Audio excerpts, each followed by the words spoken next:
Well, good evening, ladies and gentlemen.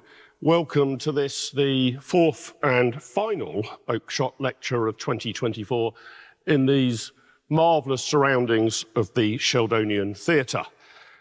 My name is Mark Littlewood, and since February of this year, I have been the director of a new political movement called popular conservatism. I've always wanted to set up a body that was based on an oxymoron, and I have finally achieved it. My new organisation asks the question, from a conservative perspective, why, after 14 years of conservative government, do we find on any metric you may care to name the United Kingdom in a less conservative place than the Conservatives found it in? Was this merely a failure of political nerve, a lack of political competence, or was something else going on? The man giving tonight's lecture has furnished my new organisation over recent months with many, perhaps even all, of the answers to that question. I had met Dr. David Starkey a couple of times in my previous role as the Director General of the Institute of Economic Affairs. But it's when I moved on to consider politics and policy through a more constitutional or institutional lens, rather than merely from an economic perspective, that I had, over several lunches, it has to be confessed, a number of eureka moments when hearing Dr. Starkey's analyses and prescriptions of what had gone wrong in Britain from a conservative perspective.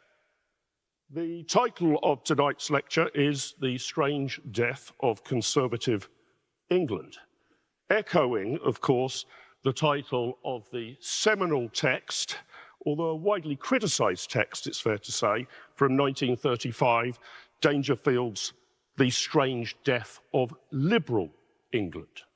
Is conservatism today experiencing a similar and possibly equally permanent decline in terms of its political relevance and its power in public policy?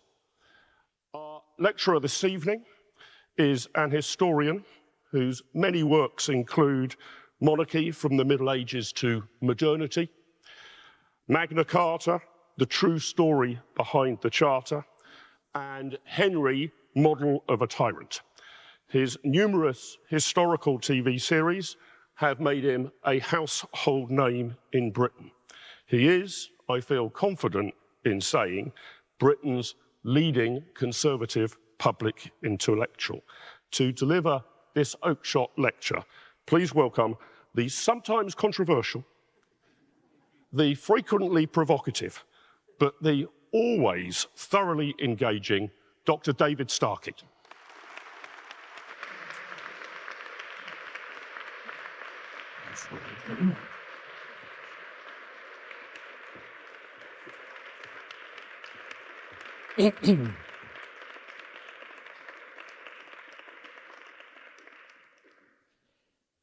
Mark, thank you very much indeed.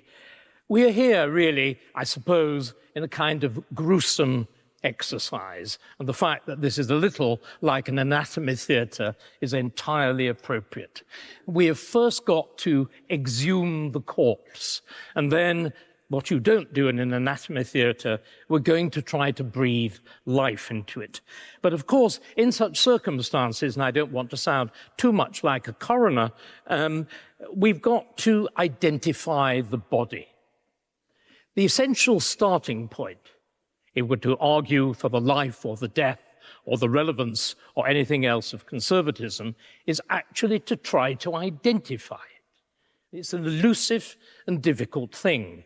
You may remember, and I was trying to look it up and I failed completely, who it is. I'm sure in an audience in a city as distinguished for its learning, especially now it's rather leftish learning, somebody can tell me the answer to my question, who was it who said that socialism is what the Labour Party says it is? Well, conservatism clearly is not what the Conservative Party has said it is. Otherwise, I'm afraid this lecture would be over immediately. So what I've decided to do is to turn to the great figures that are invoked first by the current title of these lectures, that's to say, Michael Oakeshott, and then I shall shift from Oakeshott to what they used to be named after, Roger Scruton.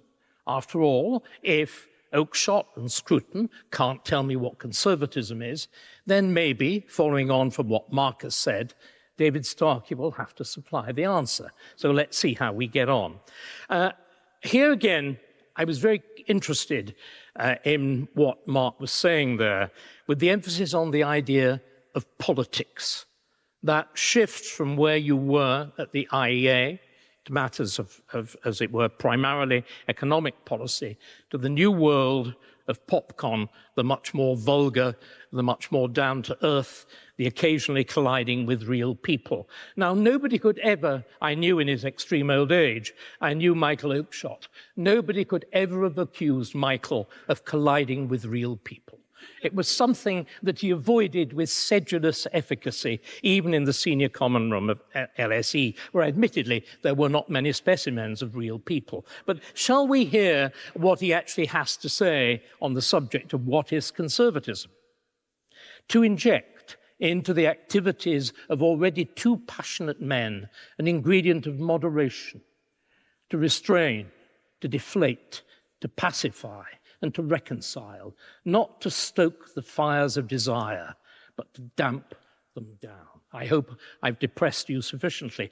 It also strikes me as perhaps that wouldn't be the best way that one would describe another seminal text of conservatism, Edmund Burke's Reflections on the Revolution in France. I think there's quite a lot of desire. There is more passion. So I fear you made a terrible mistake in changing the title of the lectures. Michael is not going to help us very far, is he? And again, what is a very striking thing about Oakeshott, he would not be surprised at my dismissal. He thought politics was a rather low-level activity. Human beings could be occupied in different and better things. I disagree. Like Aristotle, like the Greek tradition, I think politics is central, and I think it's architectonic. That is to say, it shapes, and it shapes the rest. Let me now turn to Roger Scruton, after whom these lectures were named. Now, Roger has a quite extraordinary reputation. He must be the only academic after whom cafes are named throughout Eastern Europe. Quite seriously. There are images of them on display. They are holy relics. I mean, they actually buy a Scruton bust, a little bit like that of Jesus or assorted Spanish saints or whatever. So he has a profound symbolic role. None of us should either forget what he did in the days when Eastern Europe was still dominated by communism. None of us should forget his courage and his personal bravery, and doing what very few of us have ever done, which is not simply talking about politics, but actually participating in it, in the rescue of the oppressed and those suffering under communism. And it is, of course, something that his great disciple, Douglas Murray, is doing now in the Middle East. This commands respect. So let's listen to what he actually says with that sense that it's worth listening to. Our Constitution, sorry, forgive me, I'm jumping over. Conservatives believe that our identities and values are formed through our relations with other people and not through our relations with the state. The state is not an end, but a means. Civil society is the end, and the state is only a means to protect it. The social world emerges through free association, rooted in friendship and community life. And the customs and institutions that we cherish have grown from below by the invisible hand of cooperation. They have rarely been imposed from above by the work of politics, the role of which, for a conservative, is simply to reconcile our many aims and not to dictate or control them. terribly keen on politics either, is he? And if you continue with that brief, forgive me, that brief but very interesting essay, you will find some other rather interesting things. Of course, as you would expect, having mentioned state and civil society, he then goes on to talk in passionate terms about the family. Now, what are these terms? State, civil society, and family.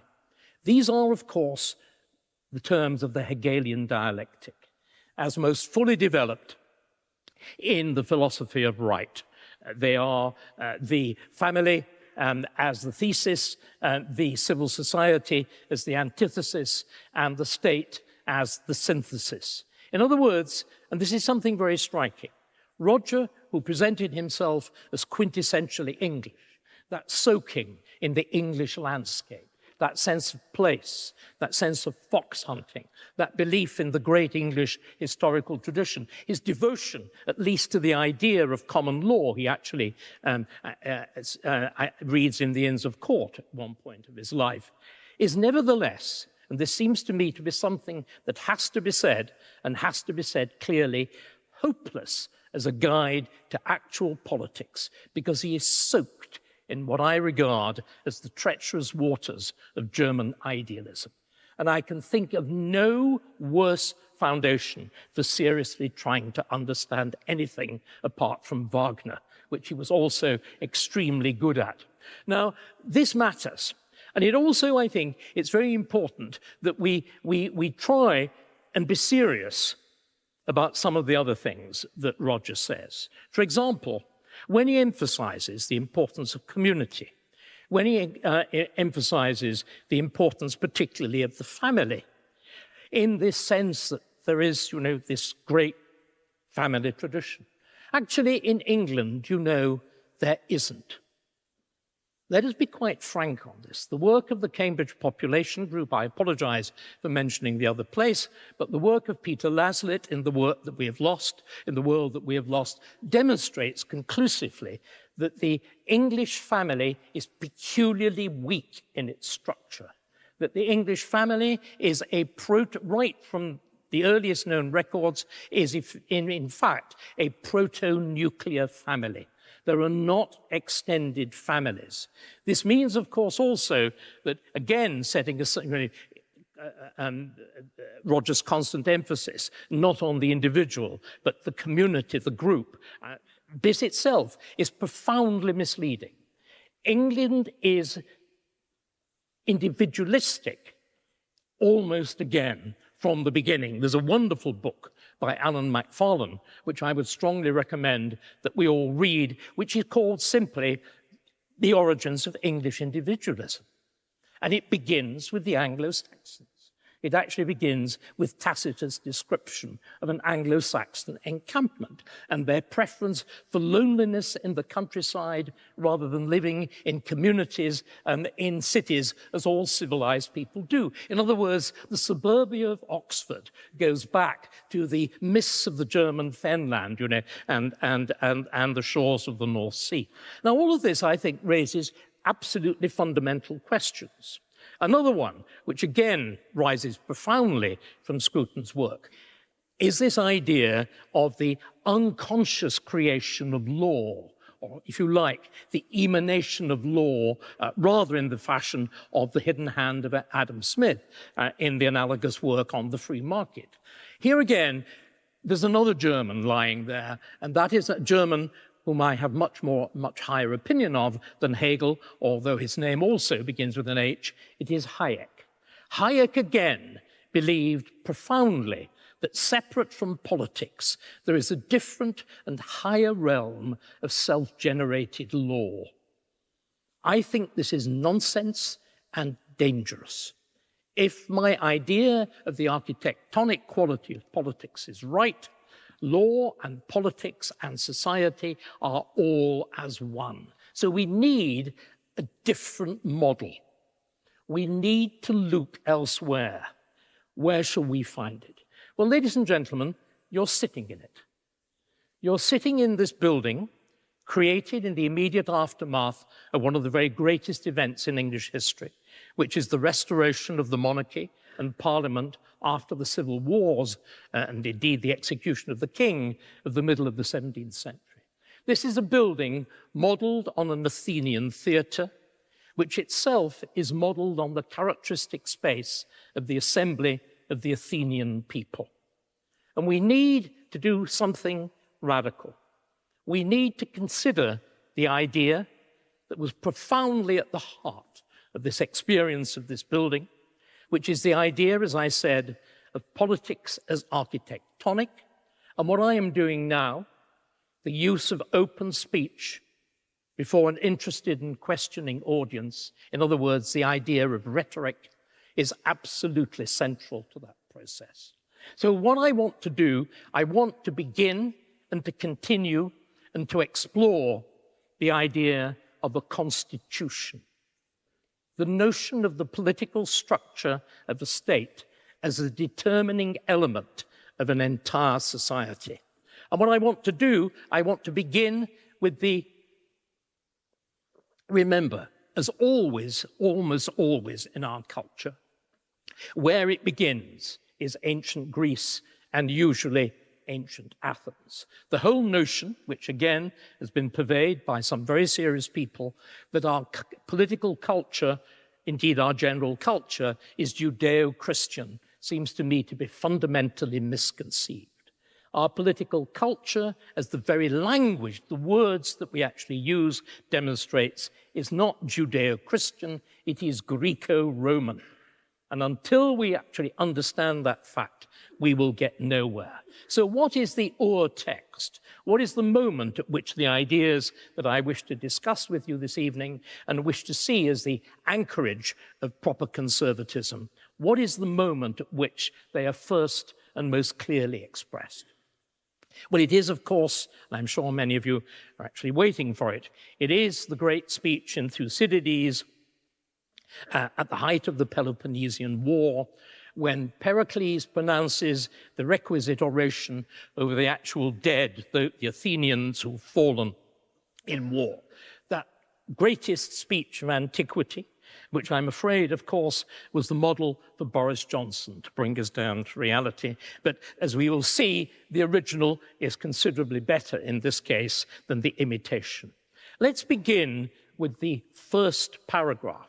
After he's invoked the dead bodies, after he'd invoked the ancestors, after he'd invoked the heroism. Remember all the things that we do in the great height of empire in the 18th century when we construct Valhallas like St. Paul's, Westminster Abbey, in the 19th century, the National Portrait Gallery. So the worship of ancestors. Let's now come to when he turns to why this comparatively small city is the model. He actually uses the idea, the model to Greece and to the world. And he begins with the key word. Our constitution is called a democracy because power is in the hands not of a minority, but of the whole people. Where it is a question of settling private disputes, everyone is equal before the law. When it is a question of putting one person before another in positions of public responsibility, what counts is not membership of a particular class, but the actual ability which a man possesses. No one, so long as he has it in him to be of service to the state, is kept in political obscurity because of poverty. And just as in our political life it is free and open, so our day-to-day life in our relations with each other is the same. The political and the personal are the same. We do not get into a state with our next-door neighbor if he enjoys himself in his own way. We're tolerant. But nor do we give him the kind of black looks which, though they cause no real harm, still do hurt people's feelings. We don't cancel. We are free and tolerant in our private lives, but in public affairs we keep the law. This is because it is our law, and as such, it commands our deep respect. We give our obedience to those whom we put in positions of authority, and we obey the laws themselves, especially those which are for the protection of the oppressed, and those unwritten laws which it is an acknowledged shame to break.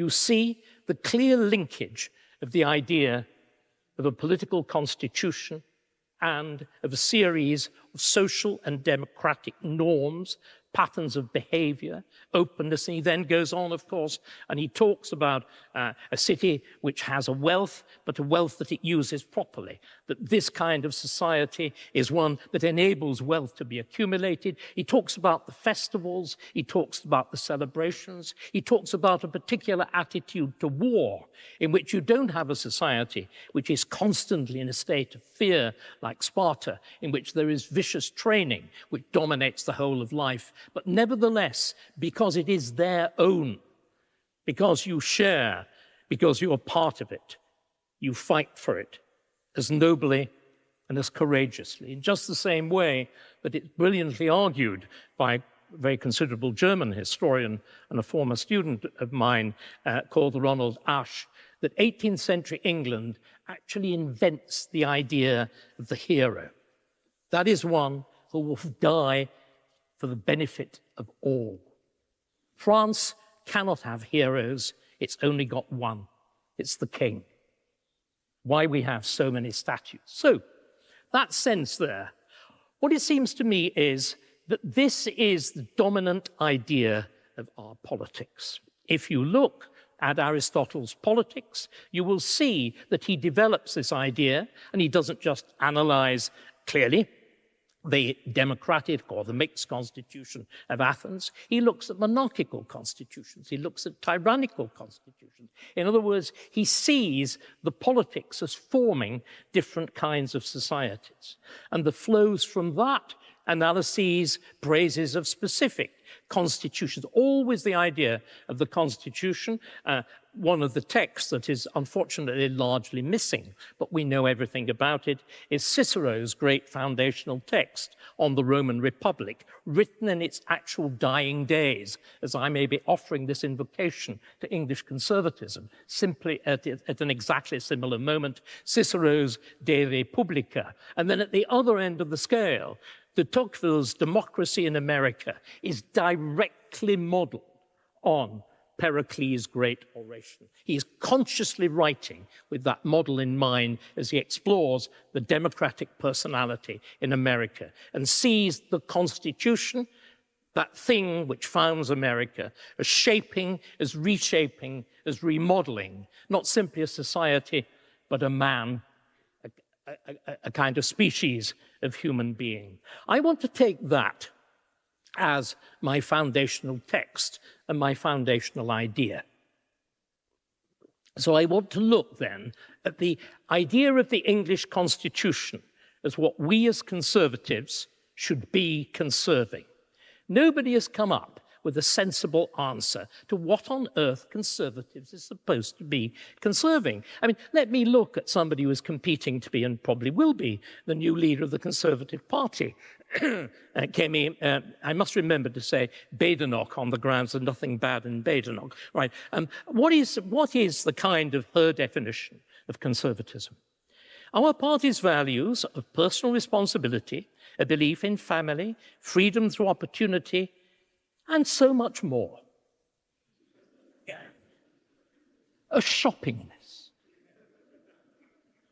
Unformed, unthought through, unstructured, baseless. Would you die for a shopping list? Would you vote for a shopping list? Well, you all did, didn't you, the last time? And look where that got us. But there we are. What is it? 5 missions in government or so, isn't it? Right. I want to explore then the idea of the English Constitution, and I want to claim something rather radical. We discuss this. I want to tread in particular on as many toes in this university as possible. Because this university is, of course, its entire 19th century structure was founded on 2 things. It was founded on Jowett and Graetz and the whole study of the classics. But on the other hand, it was founded on Stubbs's great constitutional history of England.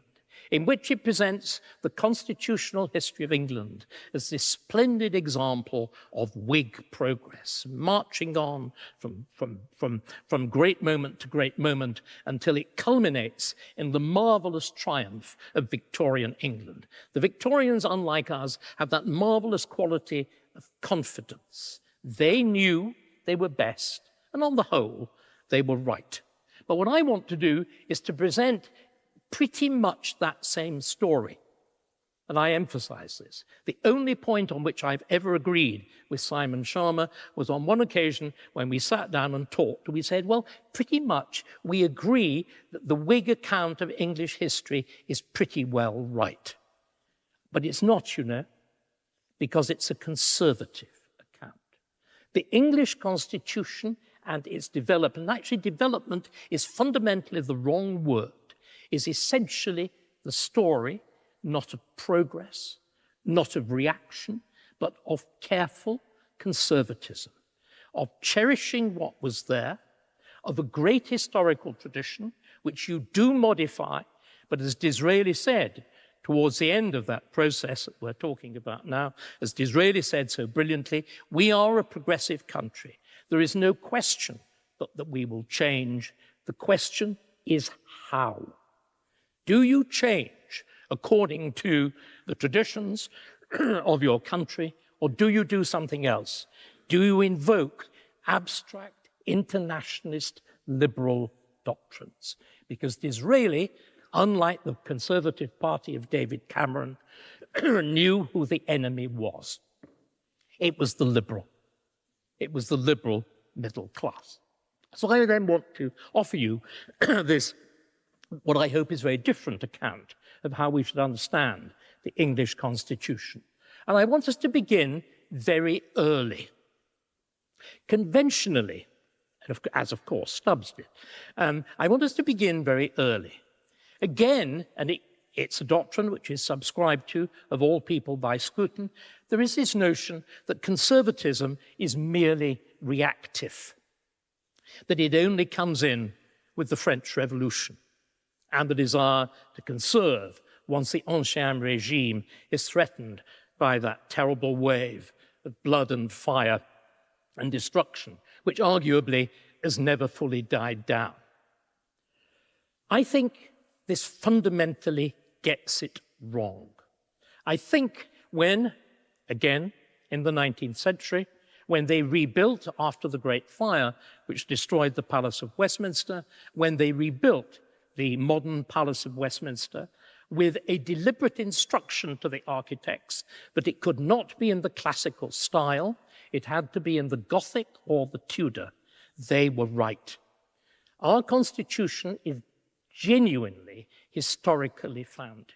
There is a direct line of continuity, and Mark has already mentioned my little book on Magna Carta. There really is a direct line to 1215, or rather, it's not the part, again, to be a little controversial, it's not the Charter of 1215, which is a genuinely radical, indeed revolutionary, indeed republican document. It is the wonderful conservative charter which is magicked out of nothing by our first great conservative politician, William the Marshal, in 1216. That is where it all begins, and it's finally finished off by the constant reissues of Magna Carta in 1225, when in 1225 the charter is reissued, not simply to the free, but to everybody. It is reissued to everybody in England because everybody had paid a grant to the king. In other words, the first clear example of taxation in return for the redress of grievance, and therefore the granting of something by the king, which of course is then the model for what follows. So I want to begin with what I regard as the moment at which those forces that I've described there, as it were, acquire self-consciousness. And it seems to me to be one of the central texts of English history that receives far too little attention. It's John Fortescue's The Governance of England. And in The Governance of England, it's a tiny little thing, first written almost certainly for the Lancastrian Prince of Wales in exile in France, to whom Fortescue was tutor, and then reworked possibly for the restored Henry VI, and certainly to be put in the hands of the re-restored Edward IV. Politics were real then, and they were very complicated, but happily we needn't go into it too much. And what Fortescue does in that, again drawing in his experiences in France, like, again, as we saw with Pericles, as we know Aristotle did, he draws generalizations from actual observable experience. In other words, the English inductive method. What is very striking, this is not a text about ideals. This is not a text about ideas. It has, of course, various texts that it cites, which are entirely fictitious. Bits and pieces of the Bible and the history of Brutus and whatever, complete nonsense. What it really is, it's its own times. It's a kind of Neil Ferguson of its own times. And what he does, he identifies two different kinds of monarchy, the monarchy of France and the monarchy of England. The monarchy of France he calls dominium regale, a royal realm, a royal dominion.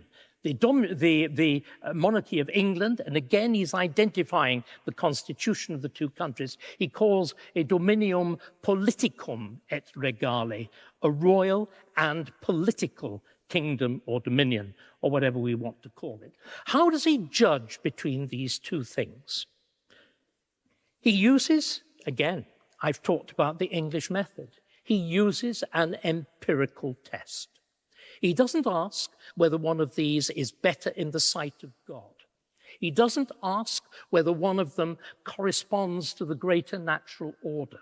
He doesn't invent a false language for them. He asks a very simple question: which one makes you better off? It is, I would say, it is really an early example of utilitarianism.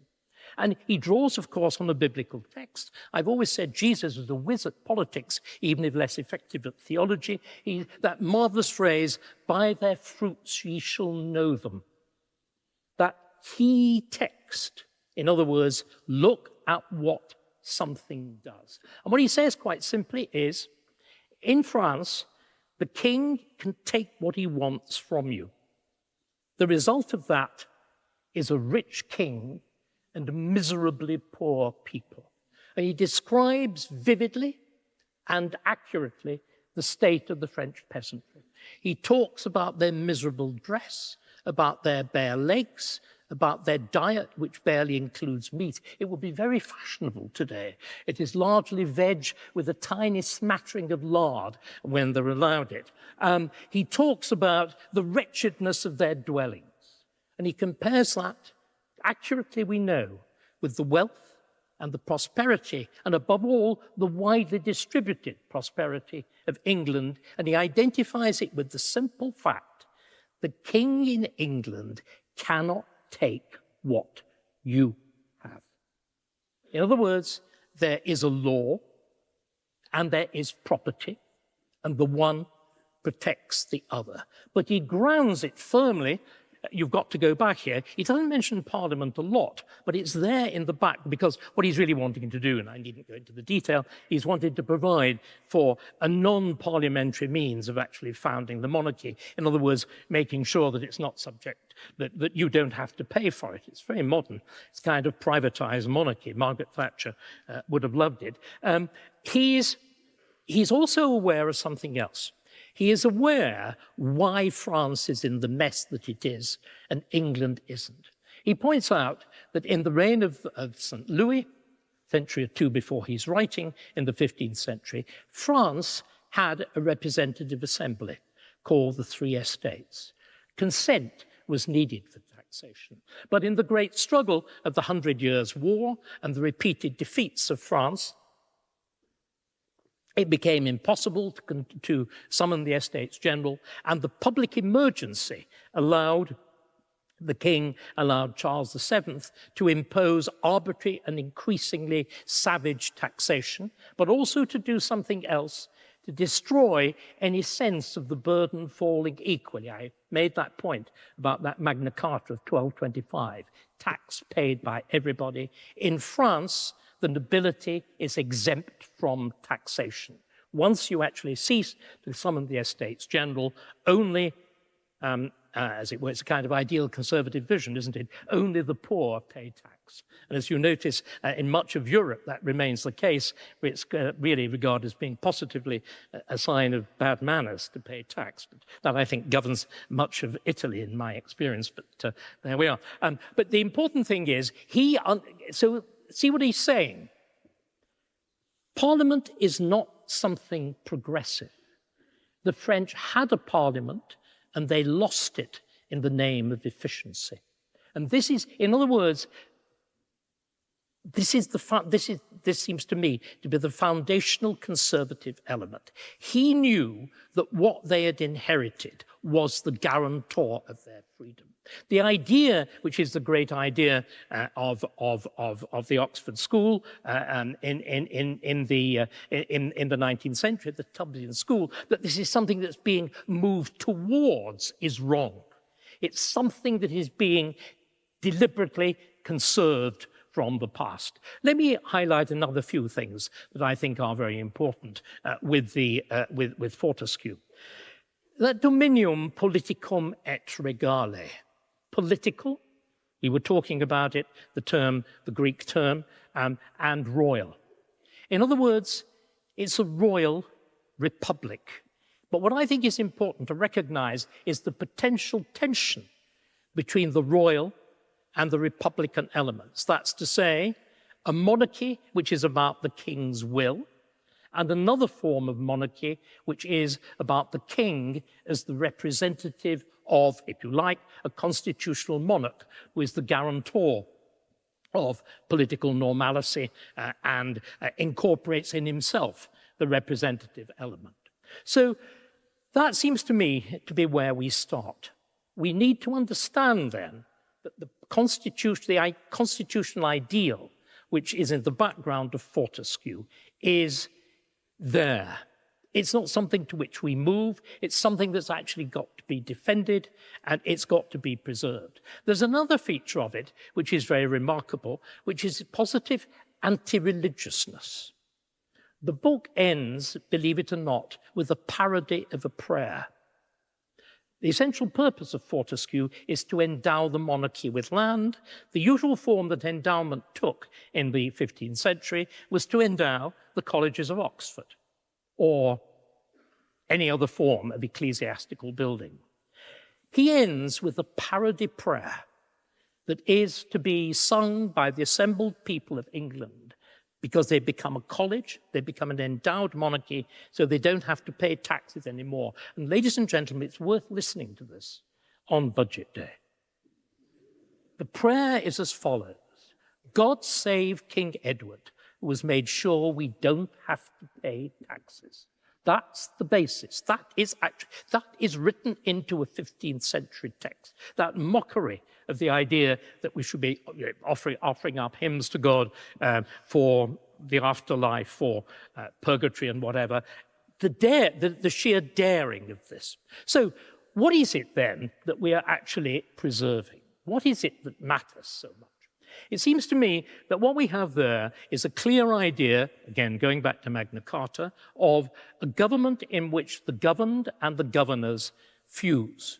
They fuse through the idea of a parliament which binds everybody, because everybody is represented there in person or by his representative, in which the pooling of wealth for the common purpose can only be done by a vote, in which laws can only properly be made there.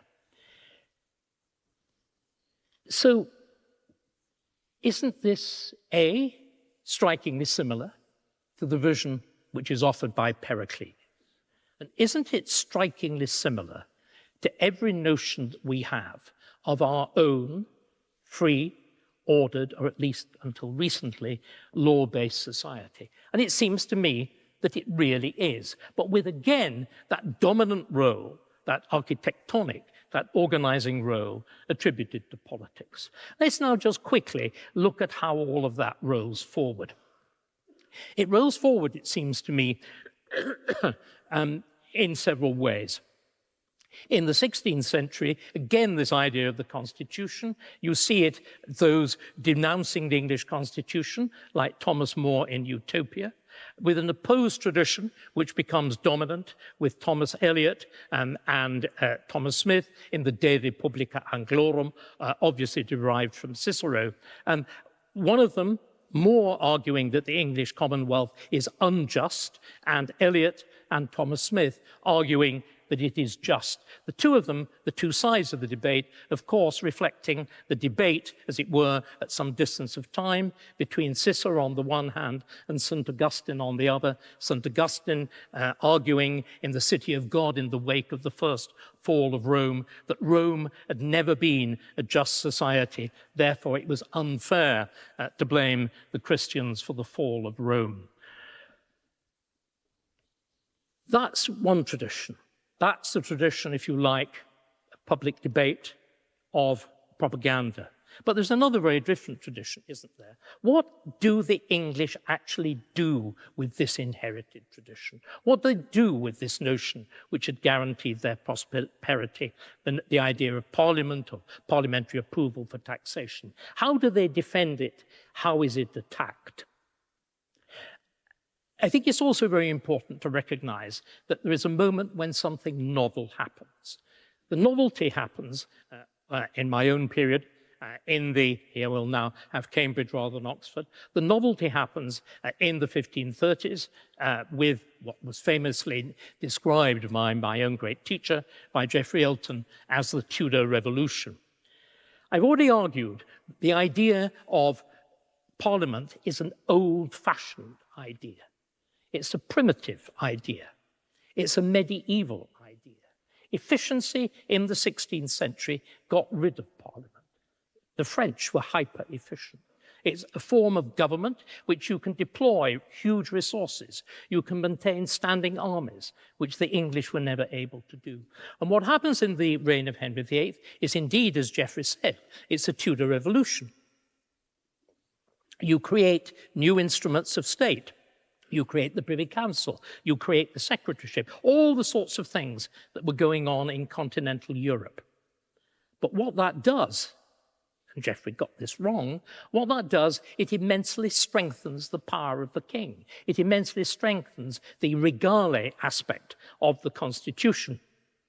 In other words, the Tudor Revolution is the exact opposite of what poor old Geoffrey said. It makes the monarchy very much stronger. On the other hand, thanks probably to Cromwell, what England does not do is abolish the old political side. And it's symbolized by the two palaces which emerge in Tudor England, the Palace of the King, the Palace of Power, the Palace of Regale, which is Whitehall, and the Palace of Parliament, which is the old Palace of Westminster, which is the old palace of, if you like, the medieval idea of the king under the law. And I would argue that those two ideas conflict with each other right through the 16th and 17th century, and they do in fact form the two sides in the Civil War, which is not fought as we so often think, between Republican and monarchist. It is, on the contrary, fought between two different views of monarchy. Monarchy in which the king is the actual driver of the state, and the other in which he is something very different, and in which he is the representative of legal order, what we might call constitutional monarchy. But that's to jump into the middle of the 17th century. Let's quickly look at 1603.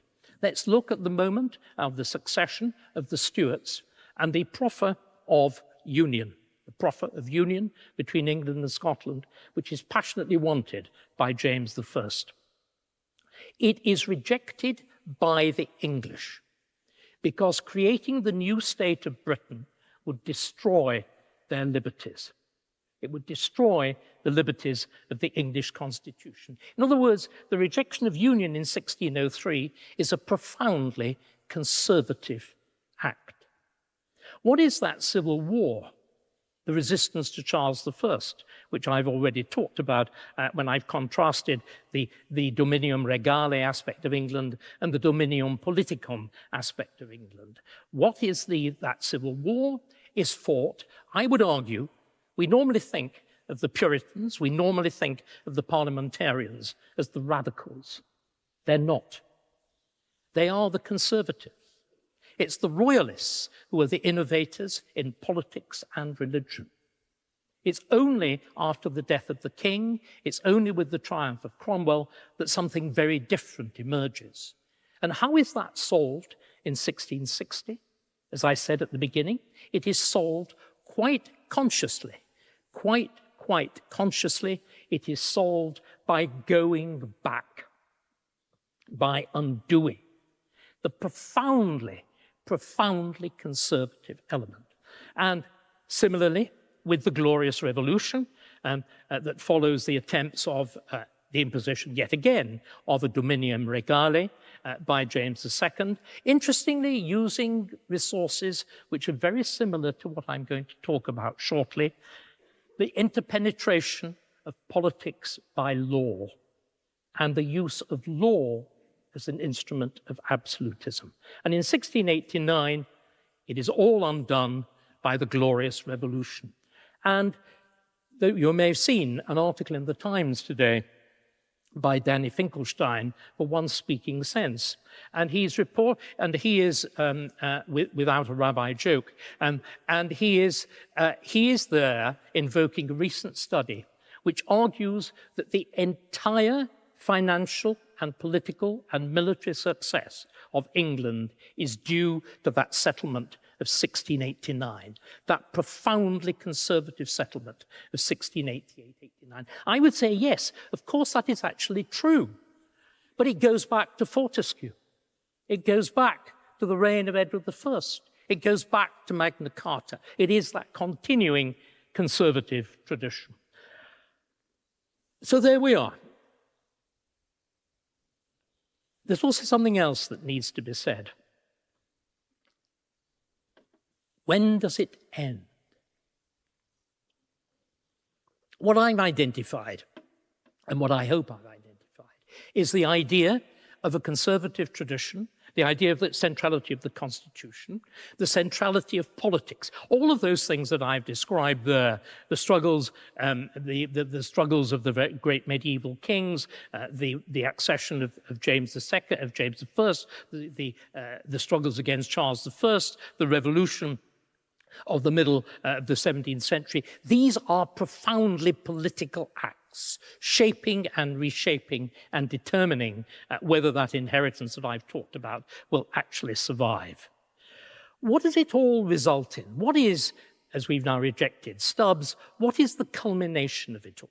Well, the culmination of it all, it seems to me, is another very great Oxford figure.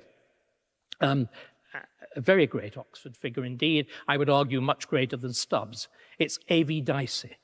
Dicey's great work on the Constitution, the law of the Constitution, identifies, as it were, what structurally emerged from all of that. What structurally emerged from all of that was, of course, the centrality of Parliament, which he puts in very simple terms, very straightforward terms, as the idea of sovereignty, of parliamentary sovereignty. And Dicey, of course, is writing at exactly the moment in which the final great conservative contribution to that had been made. Remember, the great struggle of the 19th century is whether the historic constitution of England could survive modernity and democratization. And the answer is a resounding yes. 1832 is, of course, forced on conservatism through its gritted teeth by characteristic devices of the threat of creation of peers, the twisting of the king's arm, and all the rest of it. But with the Tamworth Manifesto of 1835, what do you find? You find the Conservative leader, Peel, embracing it and endorsing it and saying he will go with it. And then you find, astonishingly, in the later 19th century, you find Disraeli recognizing that the only hope of saving conservatism, which had been nearly killed by the triumph of the highly educated middle-class electorate that's created by the 1832 Reform Act, is to broaden the franchise and to continue to broaden the franchise until at the beginning of the 20th century, in the immediate aftermath of the First World War, we have for the first time a genuine democracy. But remember, before that point, we had had what really mattered. We had had representative government. We'd had secure property rights. We had abundant freedom.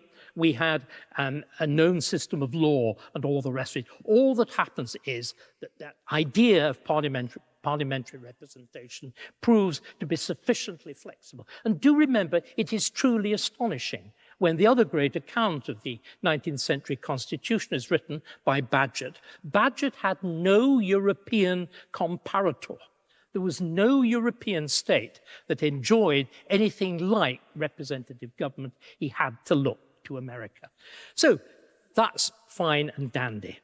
That is the basis, if you like, of our 19th century success, 18th, 19th century success, of that extraordinary world that you will find, of course, represented in the realities of 19th century achievement of the Industrial Revolution, but you'll also find wonderfully set out in, for example, Thornhill's ceiling, painted in the immediate aftermath of 1689 at Greenwich, in which you see a vision exactly like the vision of Pericles. You see a vision of a state which is free, open, secure, which is prosperous, which is open to the world, and which invokes the arts and sciences and ceremony and music and astronomy and every mechanics, every other art you can imagine, all there, all contributing to the glory of England. And in the center, the king under the law, occasionally a little reluctantly, William III, trampling the supreme master of the Dominium Regale, Louis XIV, under his feet.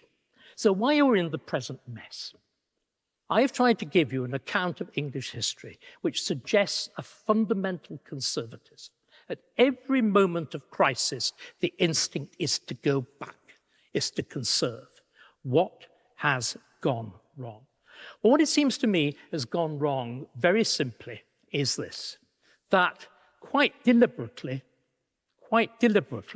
from 1997 onwards, we decided to tear apart that Constitution and all the guarantors that I've offered. In other words, what we need to do, ladies and gentlemen, we need to register that we are actually living genuinely through radical times. And we need, forgive me, I'm just the awful business of scrabbling for notes, I apologize. We need to understand that something revolutionary has happened. And by the way, when I say revolutionary, I'm quoting. I am quoting, astonishingly, a Guardian journalist. I don't often. In December 2004. He talks of, there's an heading to an article, the radical who is leading the new English revolution. And he identifies the senior law lord, Lord Bingham. I would suggest that he's right. And I will, in a moment, look in some detail at the judicial revolution. But what I'd like to do first is to present a very, very quick overview of what's happened. In the background, what I want to, again, the big point that I want to make, in precisely the way that that old English Constitution, the one whose praises are sung so wonderfully and so eloquently by Fortescue in the Governors of England. That old English constitution, which guaranteed an extraordinary level of prosperity. The evidence is quite clear. The English, right through from the High Middle Ages, right through to the end of the 19th century, enjoy a higher living standard than any other European country. We are the first place, actually, to abolish dearth and poverty with the agricultural revolution of the 18th century. So there is that thing that guaranteed it, that made sure that we didn't have a rich king and a poor people, is, in my view, under sustained, continuous, and possibly fatal attack from 1997. Let me try and highlight the various things that happened. The first thing is, as we know, you introduce the idea of devolution for Scotland. It's rather interesting. I've already praised Dicey and his notions of the law of the Constitution. The central point in Dicey is that what makes English common law great isn't the operations of some mysterious self-governing mechanism as Scruton and as Hayek think. It's politics and power. What makes law universal in medieval England uniquely is the power of the English monarchs, which are actually able to force everybody to submit to it. What means that what is there, which makes sure that there is no exception for rank, is again that power. What means that that law extends over the whole of England is the power of the monarchy that can suppress franchises, that can reduce border raiders, that can eliminate clannishness. And this is power. It's the fact that there is a unitary force. The first thing that Labour does is deliberately to break up that force. Not for nothing was Dicey passionately opposed to Home Rule for Ireland. And if you look at the legacy of Stormont, could we not have realised what devolution would lead to? That it would automatically entrench sectarianism, it would create toy-town government, it would create a world that simply divides and diminishes. So you begin that process. The next thing that you do is begin the creation of a whole series of quangos that have removed fundamental aspects of decision-making from this single body of Parliament, which up to that point had genuinely made major law. You create, first of all, and we're seeing the terrible consequences of this, you give the Bank of England control over the most important single instrument, the setting of interest rates. Now, once upon a time, that was regarded as a huge success. The last 14 years and the soaring of public debt, the extraordinary accumulated asset inflation and so on, should convince us that, in fact, it's been a catastrophe. And then you go on and you multiply other quangos, which means, in fact, that Parliament gets the blame, but takes almost none, actually has almost none of the power. The Climate Change Committee, huge importance. English nature, which actually determines where property can be built, and so on. So you create a deliberate move from the elected, from those in Parliament, that you and I can vote for and you and I can get out, as was demonstrated in the near-fatal experience of the Conservative Party earlier this year. You deliberately replace them with the unelected. But there are two other things which are vastly more important, I think. And here we come, actually, to that revolution, that radical that we're talking about with Lord Bingham. You incorporate the European Convention of Human Rights into English law, and you then, at the beginning of the new Labour period, you then, in 2005, you remove the law lords from the upper house, from the House of Lords, and you create the Supreme Court, and you take down the role of Lord Chancellor, and then finally you pass the Equalities Act. All of this has the effect of an absolute fundamental transfer of power away from Parliament, away from you and me, who actually elect it, to completely unknown sphere. And it's that sphere which I actually want to look at and to try to understand in more detail. The creating of the Supreme Court, of course, the very name creates an immediate tension, judicial tension, between a parliament which claims to be sovereign and a court that calls itself supreme. We saw it in the extraordinary business of ruling the prorogation of parliament illegal. Forgive me, sorry, my throat.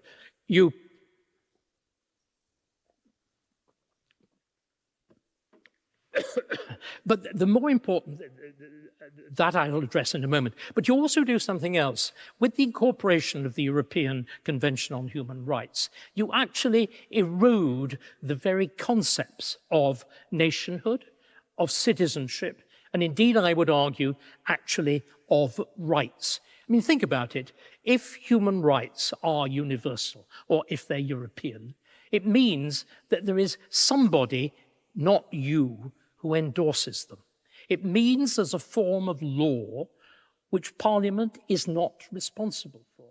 The reason that we have had, on the whole, very high levels of public order in this country, that we can have things like policing by consent, is above all because law is by consent. Everybody is bound by what is decided in Parliament because everybody is represented there. It was a fiction in the Middle Ages. It is a reality with a democratic franchise. But the idea of universal human rights introduces another legal authority. It introduces something different. And finally, the Equalities Act is really something else completely. As we've seen, there is this extraordinary inversion, the inversion of what sounds a good thing and the turning of it into something actually profoundly dangerous. And the profoundly dangerous with the Equality Act is, of course, it's all about inequality. If you privilege certain specific groups, the rest of us are left behind. Now, that's me. That's my very quick summary.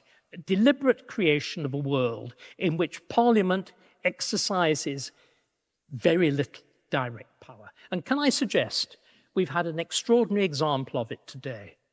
The infinite contempt for Parliament demonstrated by this government that has leaked every detail of the budget in a fashion which breaks every convention and rule.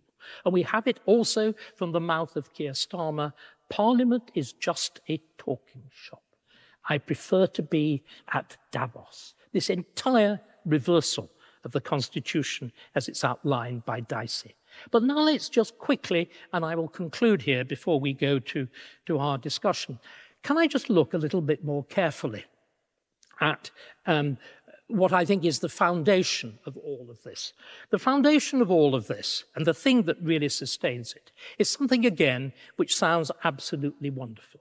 I've suggested that the great determinant of our success, the great determinant of the Constitution of England, that Constitution jealously and conservatively preserved, was politics, with particular form of political activity in a representative assembly.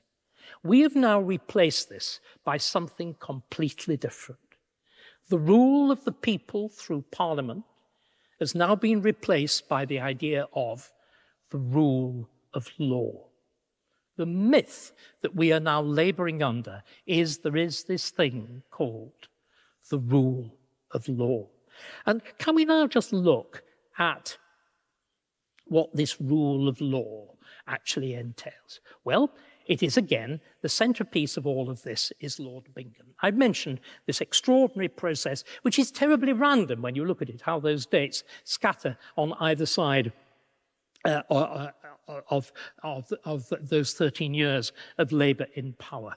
But there's one moment at which it's all really triggered and formulated. How can you come up with an idea of so fundamentally important, or as the rule of law, actually effectively replacing the rule of Parliament?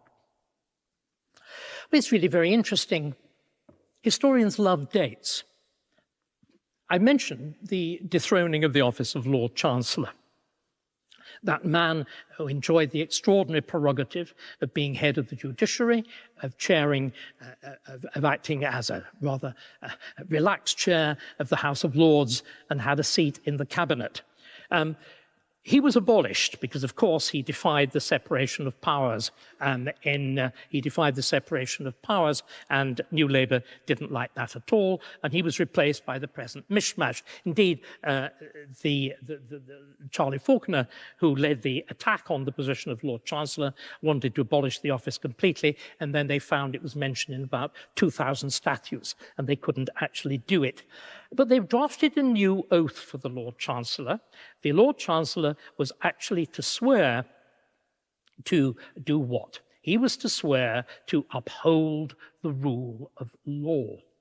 They then discovered that not only they didn't know what the Lord Chancellor actually did, they actually didn't know what the rule of law was. This all happened in 2005. The new office of Lord Chancellor, with this swearing the oath, was introduced in 2006, at which point Lord Bingham gave a lecture in which he defined the rule of law in Cambridge. He did so, ladies and gentlemen, as far as I can see, in an entirely arbitrary fashion. He declared that there were 8 points which included the rule of law. The first was human rights.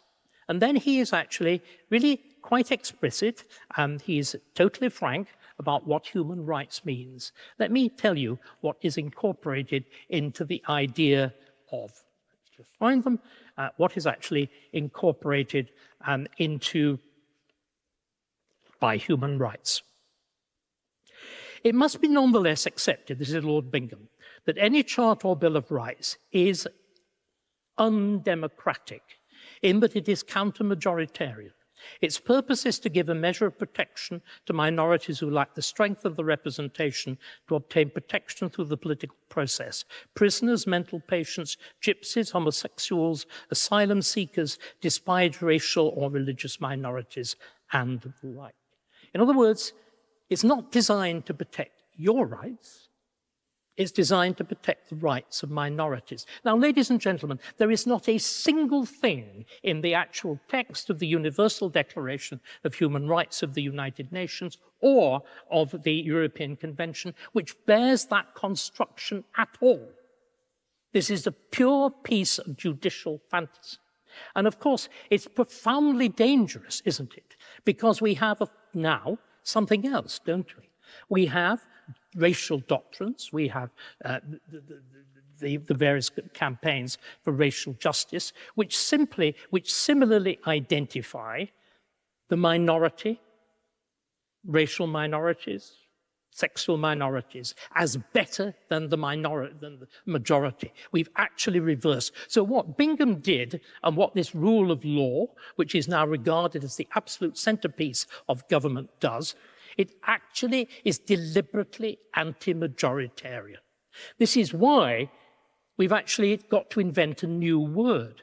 We can no longer talk about democracy, because democracy originally meant, didn't it, the rule of the majority. We've now decided that democracy incorporates the rule of law, which protects minorities. So we've got to have a new word.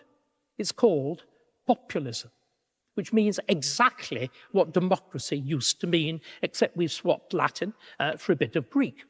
Let's continue with this extraordinary exercise of reinvention, which was carried out.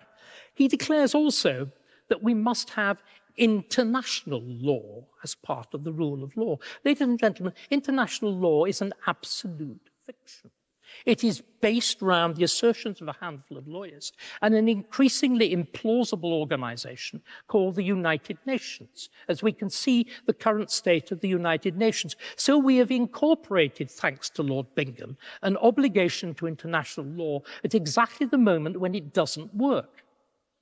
And if you want to understand the consequences of that, look at the Chagos Islands. Look at the fact that the Falklands are about to go. We've substituted any notion of a national interest for instant subordination to whatever whim happens to sweep over a tiny, tiny group of people who call themselves international lawyers. But there's something even worse, isn't it? Again, this opens, as we can see very clearly, to the threats of reparations for slavery and so on. And then again, all equal before the law. Yes, absolutely. How is that construed? It is construed to mean the rule of law allows no discrimination between a British national and others. How on earth can that possibly be? Is he actually saying, and indeed he is saying, and this is what we see, that if you endeavour to distinguish between British nationals and any random immigrant who happens to come to our shore, the law lords will actually overrule you. Now, it seems to me to be something simply extraordinary has happened. And then finally, he finishes, and the reputation of Bingham, who is a product of this university, for a razor-sharp mind, I've never understood. He finishes with an extraordinary disquisition on the relationship of law and society. And he looks at the relationship of governed and governed, which begins with a rumination on the unbridled freedom enjoyed by Adam in the Garden of Eden before the creation of Eve. And I think this probably excited him, as the consequence that he draws from that is that the thing that mediates between the state and the citizen are judges. The rule of law becomes the rule of lawyers. And it could never, ever be anything else. When you think about it, what else could it actually be? And the striking thing, the thing that leaves me astonished, is if you look at the kind of sources that he actually quotes at the beginning, you get this immense enthusiasm for Tom Paine, saying that, you know, in an absolute monarchy, the king is the law.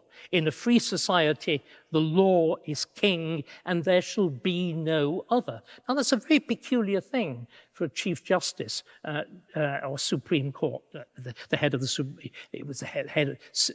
the senior law lord. It's a very peculiar thing to say when you've actually got a king. And think about it. If law is king, what does that actually mean? It means that the law is superior over the executive and the legislative. Now, I would just argue, and I'm going to stop in a moment because I've gone on longer than I wish to have done. I'm going to argue that this represents something profoundly and deeply dangerous. This is the culmination of that drift from 1997 onwards, away from Parliament, away from our representatives, towards a series of unelected and self-empowered elites. But the thing, ladies and gentlemen, that is most terrible is this doctrine of the rule of law. What it means, frankly, is there's nothing you and I can do about it. And there's something even more frightening. It now is the driving force of the state. The specially appointed Attorney General, Lord Hermer, delivered a Bingham lecture lauding this. And there's something, I think, very frightening. Because what it means is actually, it's this strange process of reversal. I've talked about the idea that if you declare universal human rights, it sounds lovely, but in fact, if they are the rights of the minority, they don't protect the rights of the majority at all. The only way you can protect the rights of increasingly extreme minorities is by bridling the freedoms of the majority, as we see vividly and clearly in what is happening to freedom of speech. But there's something which is genuinely terrifying. Bingham's view is the arch. It is the thing that binds together the new Labour settlement. And it is represented absolutely and firmly in the person of Keir Starmer, who is indeed an absolute product of this world. But the thing that is most frightening is it makes the judiciary the arm of a government. We have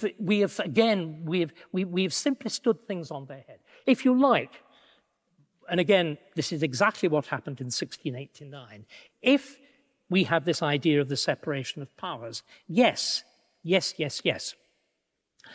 The executive must not interfere with judicial process. That is why in 1701 and again taken right through into the American Constitution, we declare that judges will hold position during good behavior and not at pleasure. In other words, judges effectively are appointed to life or to retiring age.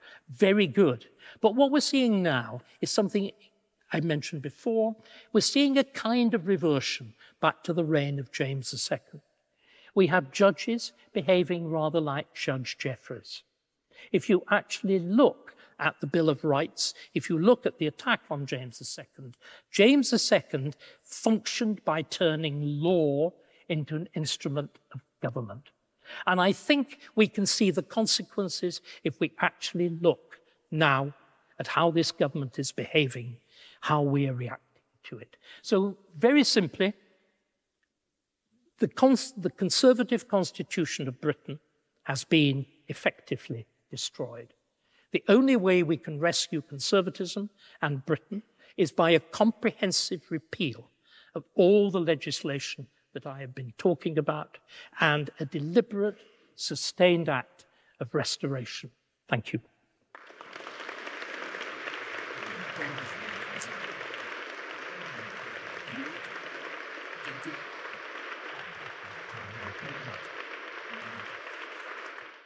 Well, David, thank you very much. A tour of 750 years of constitutional development and perhaps 25 years of constitutional vandalism in just an hour. I've got a few questions in the limited time we've got, just to tease out some of the themes you've been developing there.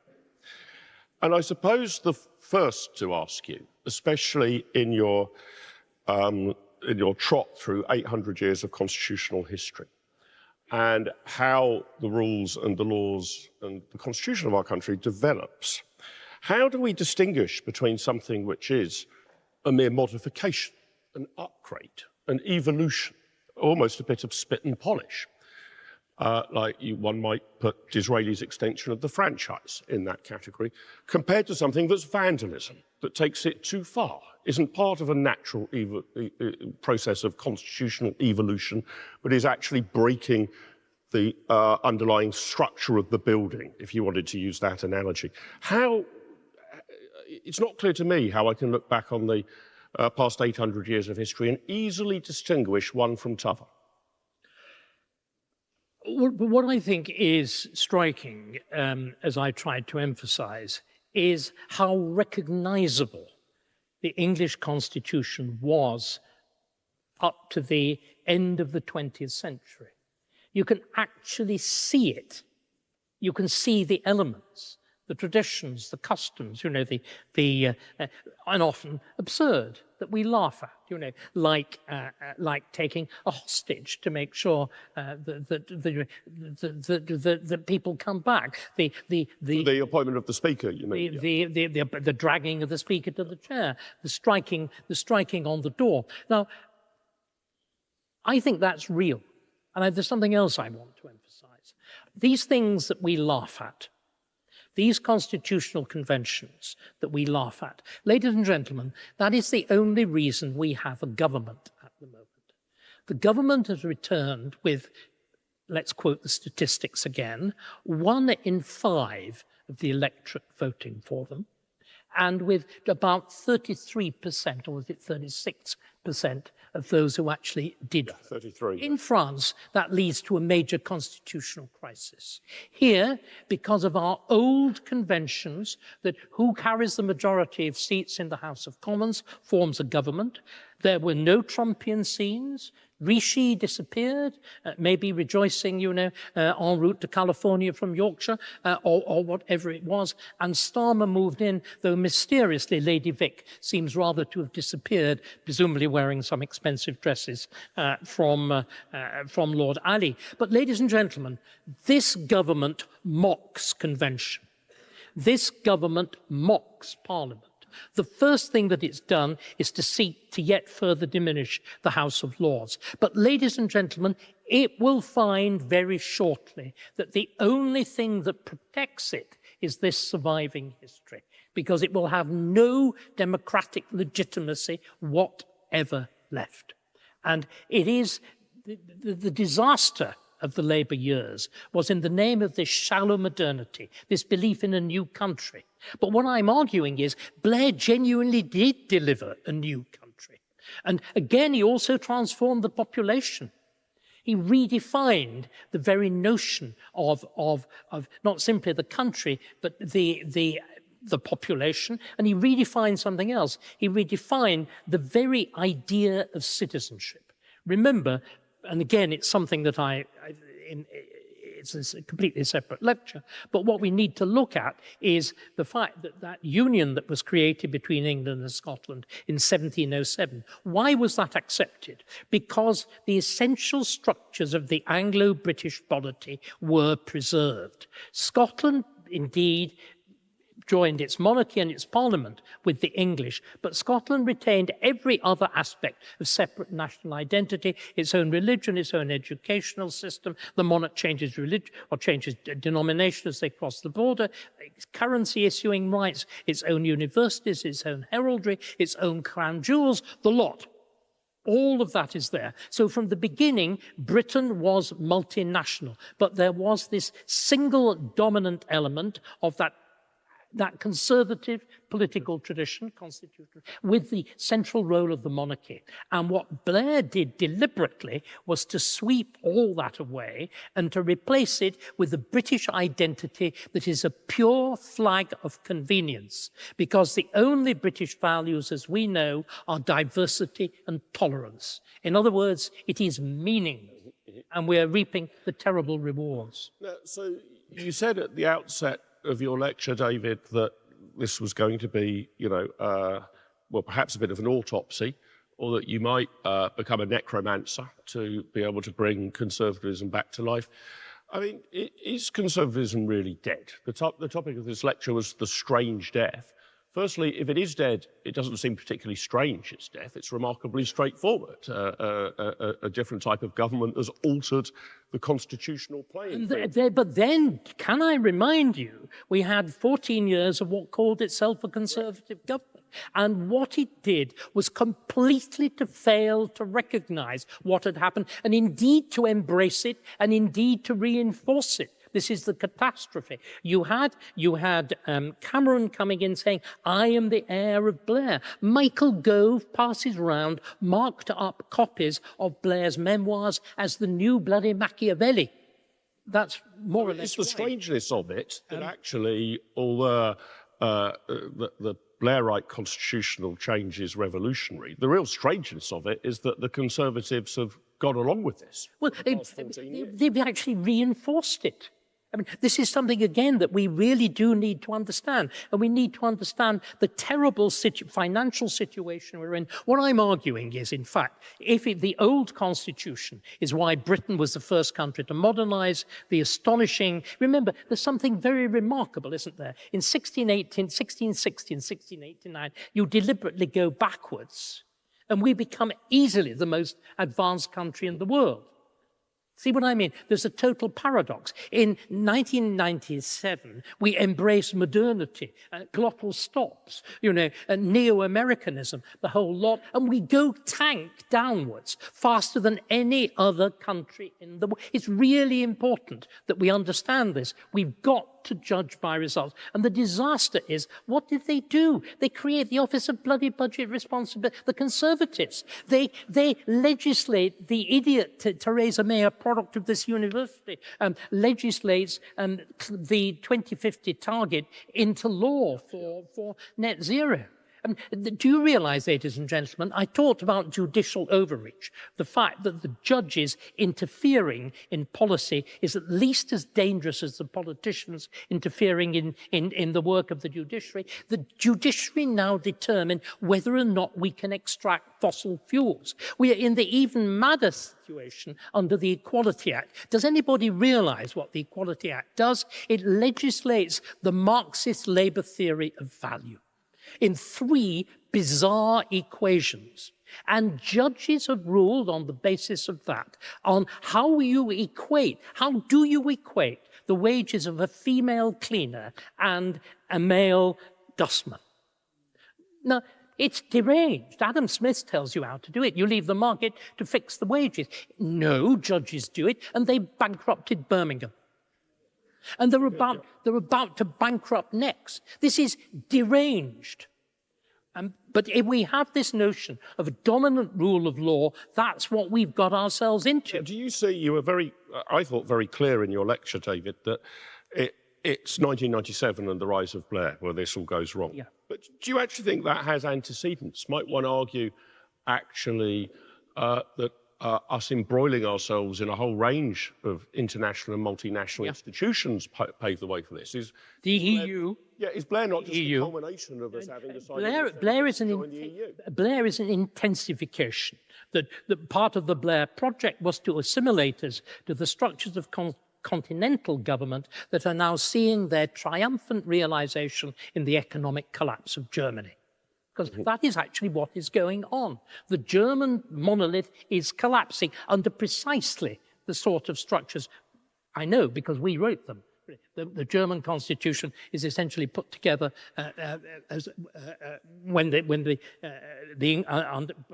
British in the occupation by the Allied forces at the end of the World War. The other thing is, of course, it's Lord Denning.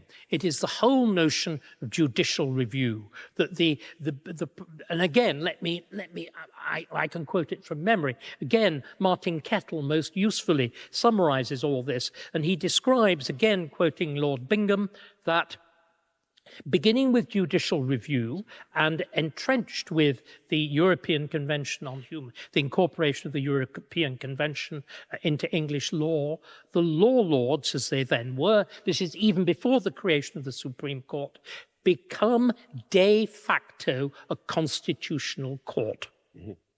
In other words, ruling on the legality or illegality of acts of parliament. Again, this is in complete defiance of the Bill of Rights. That essential settlement in 1688-89, reinforced by the actual act of settlement in 1701, drew an absolutely precise distinction between the sphere of politics and the sphere of law. And we have deliberately confused them.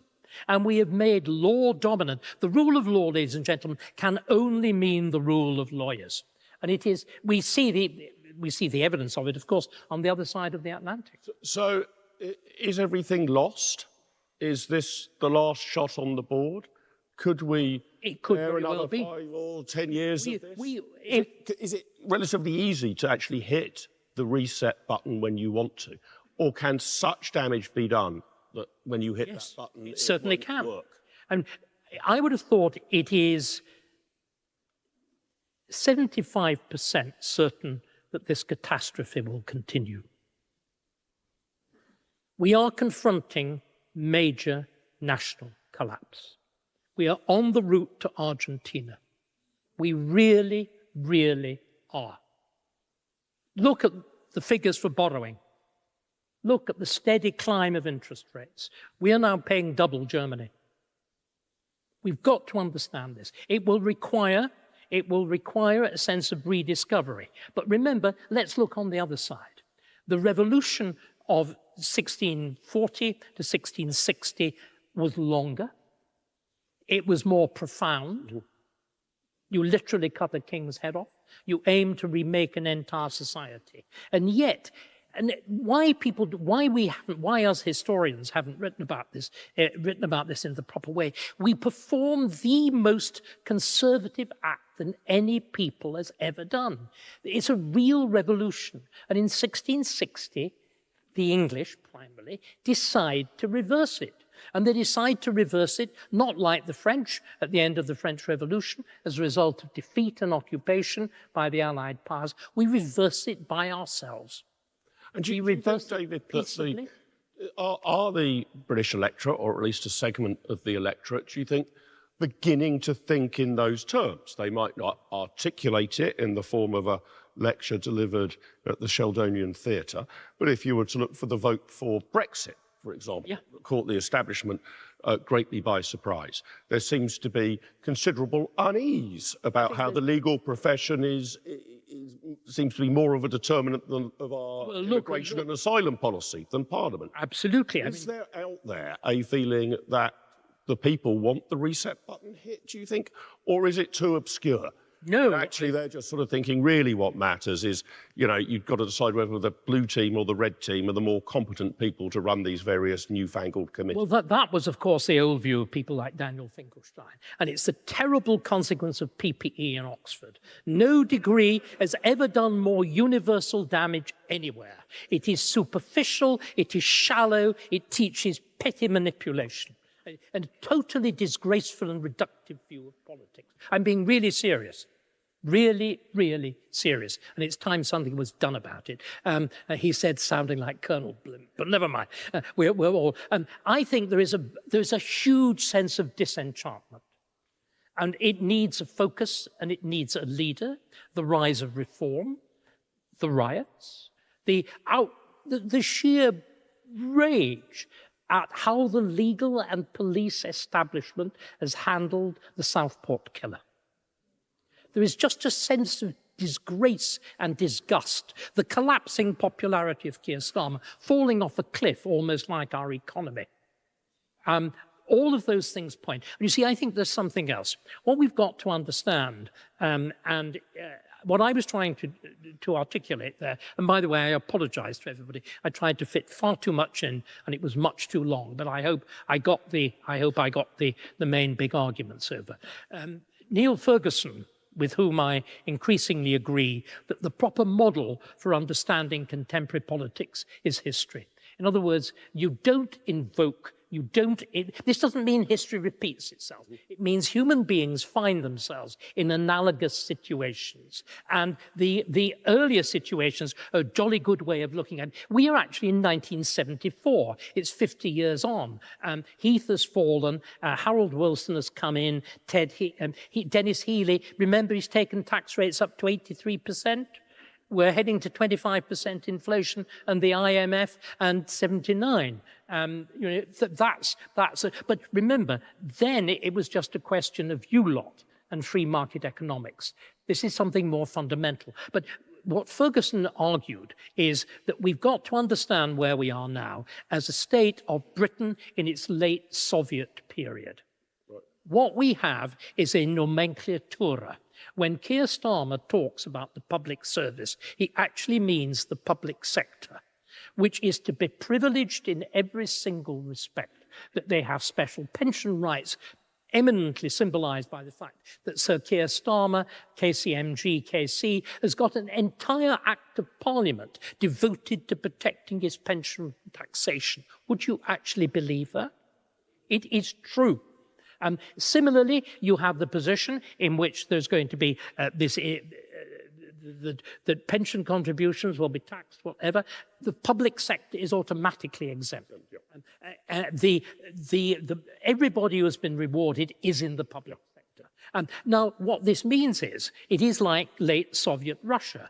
You have got not simply a public sector which is privileged. You have the Labour Party representing that public sector. So it's not the party of the working class, it's the party of the public sector. So you have the rule of the blob, by the blob, for the blob. But what's even more interesting, you've got a radical division. This is where I'm coming back to the point. You have a radical division of ideology and values between the ruling party, that lot, and the rule of law, and the rest of us who live in the real world. We're like the humble folk in 1984, and you know, the party echelons there. And it's that conflict of values, because what we've done, we have broken that compact that was the old constitution, in which was a broad agreement of values shaped by the values of the constitution. We've deliberately fragmented it. Again, the prioritization of minority groups is leading to communalism. For the first, Patrick, you're the one who knows all about this. For the first time since the High Middle Ages, we actually have warring groups in these islands. We have we have people who operate according to different systems of law and different systems of values, and they are entrenched by the state. They are deliberately defended because we have this extraordinary fact that the state, as Lord Bingham told us, is biased towards the minority. David, I've shared with you, I think on many occasions, one piece of very bad news about me and one piece of very good news about me. The very bad news about me is that I studied PP at Balliol just over 30 years ago.